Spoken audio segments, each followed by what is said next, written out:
Good morning, everyone. This is Pam. Welcome back. It's good to see you. So today I thought we would do a simple scribbly doodle. I like detailed doodles with small figures and lots of textures, but some days just scribbling feels pretty good. So what I did today is I grabbed a piece of paper, a couple of Copic markers, and a fine liner, and I just put this together. This is one that's easy to follow along with if you want to turn off your video and or put this on pause and go grab a piece of paper and some materials yourself. Um, it's pretty fun and pretty relaxing. So initially what I do is I start out with my Copic marker. I like the Copics because they have translucent ink. So unless you're careful, they are very streaky and they don't go on very evenly, which actually is a benefit for this kind of doodle. So I just went in, I made some random scribbles with my pink Copic, and then I went in afterward and I filled in with the orange Copic. And what I'm doing right here is I'm filling that in. You might notice that I'm doing it very quickly. I'm not trying to avoid overlapping with the pink. In fact, I'm purposely doing some overlapping because where the two overlap, because of the translucence, it changes the color a little bit, and so it adds a certain amount of depth and adds a little bit to that streakiness and provides some textures that we can play with. Another thing you can do if you don't have Copic markers is you could use watercolor, or you could use any kind of medium that you can actually ink over, and the more translucent it is, the better. So that's what I'm doing here. I am doing this on some artist tiles that I got recently. They're 6 inches by 6 inches. I like the smaller size. It's a little bit easier for filming, and I like the square format, so you might be seeing that more in the future. So hey everyone, how are you doing today? It has been a really long work week, and I am looking forward to the weekend. I had a couple of on-site meetings this week, and they were grueling.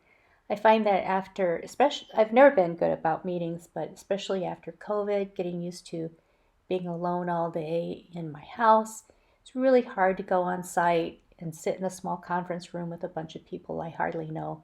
I think that's never pleasant, but it's particularly bad now. So after having 2 days in a row of that, I was convinced it was Friday on Tuesday afternoon, and hasn't gotten much better for the rest of the week. So I'm ready to slide into a long weekend. I don't know, my weekends don't end up being much of anything special. They usually end up being me trying to catch up on all the things that I didn't get done during the rest of the week, but at least I'll get to sleep in a little, I guess. So, how about you? What are you doing this weekend? You can always comment below, let me know what your plans are. Are you working on any art or anything fun?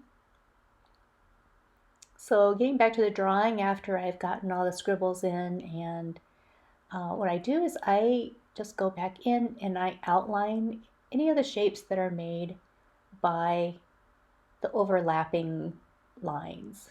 So in some areas where you'll see that there's a slight difference in color, or maybe where the value is a little bit different, I just go in and I emphasize that by drawing a black line around it. And then you'll see also on the left-hand side, I had the tape had come up, and I had colored beneath the tape with one of the Copic markers.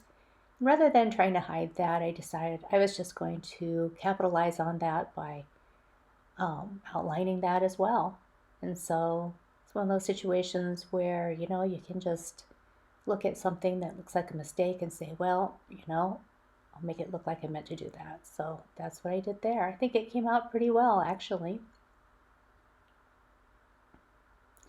I like these two colors together. It makes me think of the 1960s, some of the patterns that they had in the 1960s. I remember my mom had a pair of pants, I think, that had these two colors on them.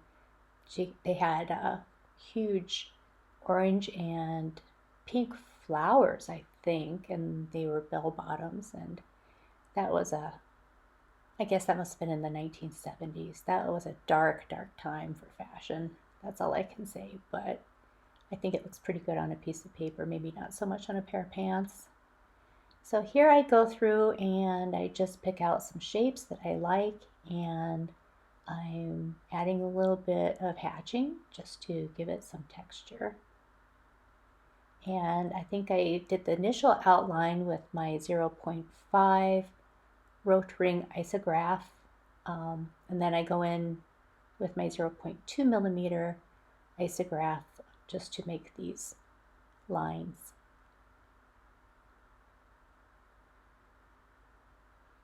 So yeah, I don't have a lot to report right now, other than work, which has been kind of a pain.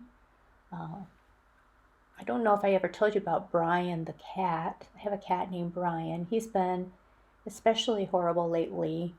Um, he's a kind of a defective cat. He's probably one of the worst pets I've ever had. As an example, he refuses to drink water out of a bowl if you put it on the floor. He insists that you put well, at first he would allow a bowl, but then after a while he decided he had to be like everyone else. And so he insists that we put a glass of water with ice on it on the kitchen table, and then he gets up and he drinks out of that. And if you don't provide that, then he'll just stick his head into your glass of water. And no amount of fighting with him, arguing with him, whatever, can deter him. So yeah, at dinner time, that cat is paws up on the dinner table with his head in a glass of water, drinking noisily. So he pretty much thinks he's a person, although I have to say I've never known a person who actually goes around peeing in other people's shoes. Not that I ever want to meet a person like that, but yeah. When Brian gets upset with us, he will pee in your shoes, and lately he's also taken to peeing on any kind of clothing that he finds on the floor. So at least I guess it's good incentive to pick up the clothes off the floor. How about you guys? Do you have any kind of nightmare animal from hell like I do? I kind of think I must have done something bad in a previous life and I'm being punished.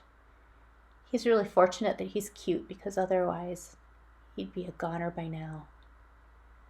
So then I just go in here and I'm stippling around the edges just to kind of give everything a little bit more texture, a little bit more interest. I think I went back to my 0.5 millimeter isograph to do this. I might have started with my 0.2, but the dots it made were too fine. So I went back in and I finished with this. So with this, I'm pretty much coming to the end of my video. If you drew along with me, I hope you enjoyed it, and thank you for doing that. Please send me pictures. I'd love to see them. Leave a comment below, let me know how it went, and just stop by and say hi. So if you liked the video, please give me a thumbs up and subscribe, and if you didn't, well, thumbs up and subscribe anyway. You know I appreciate it. Thanks so much. It's really good to see you today. I'll see you again soon. Bye-bye.